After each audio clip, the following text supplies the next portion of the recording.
బాపట్ల జిల్లాలో టీడీపీ నేతలు బరితెగించారు. మంత్రి అనగాని సత్యప్రసాద్ నియోజకవర్గంలో కక్ష సాధింపు చర్యలకు దిగారు. నగరం మండలం చిరకాలవారిపాలెంలో వైఎస్ఆర్సీపీ సానుభూతి పరురాలు దాసరి నాంచారమ్మ ఇంటిని కూల్చేశారు. అసైన్డ్ ల్యాండ్లో ఇల్లు కట్టుకున్నారని ఆరోపణలు చేసి ఎటువంటి నోటీస్ ఇవ్వకుండా కూల్చివేతకు పాల్పడ్డారు. 9 ఏళ్ల క్రితం స్థలం కొనుగోలు చేసి 6 నెలల క్రితం ఇంటిని నిర్మించుకుంది దాసరి నాంచారమ్మ.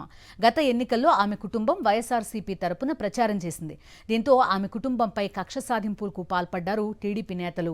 ఇంటిని కూల్చేశారు.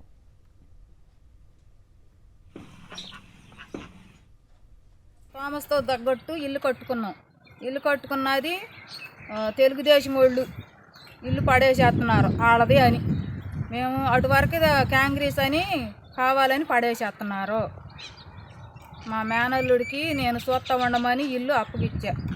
అది మాకే నోటీసు ఇవ్వకుండా ఇప్పుడు పడేసేస్తున్నారు.